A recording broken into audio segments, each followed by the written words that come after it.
Assalamualaikum. Waalaikumsalam warahmatullahi.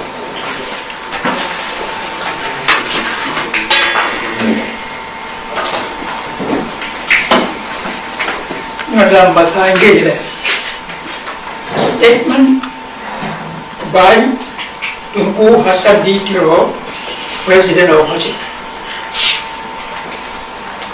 Abang pernyataan ni Pak Tunku Hasan Ditiro, Presiden ni Pak Negara Aceh.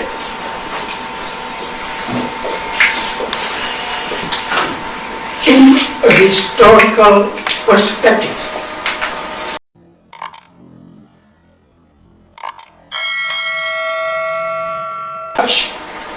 and the world will about going to know the big difference between Java and Aceh. Dalam pandangan sejarah, Belanda dan dunia akan ditepu fitnah bida antara Jawa dan Aceh. In the debates on Aceh in the Dark Parliament on November 5 and 6, 1967, a member Eisenberg MP pointed out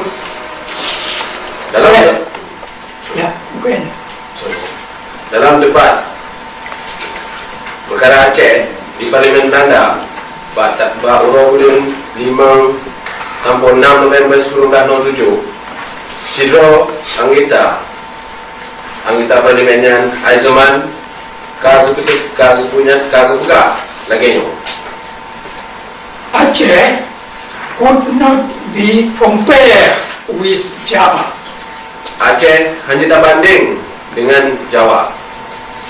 In Java and in any other island, if you had killed the Sultan or the king, then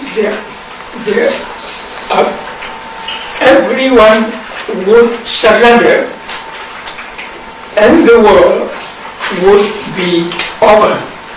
Di Jawa dan di pulau-pulau lain, beliau bertanya kalau dapat Sultan atau Raja di bagian pulaunya, maka Pandu mula akan menyerah dan perangnya akan tamat. But it was not so in Aceh. Tapi hanya kedagingan di Aceh. Because the Acehnese had got a history and tradition as an independent nation.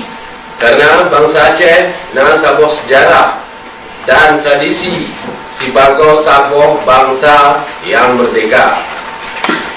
Even if the Sultan or the king of the day was killed, the Acehnese state could still survive.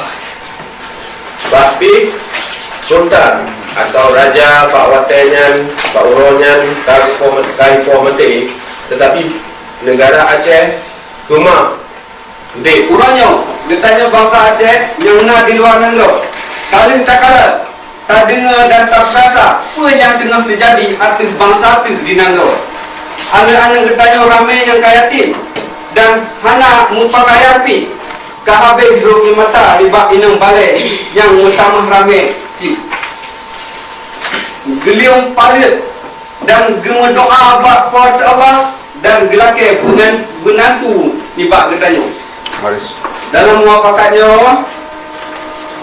drone yang bako-bako yang nak ilmu dan pendidikan yang lambung kemah nepupui dan pupurun penderitaan yang katik kat gerasa.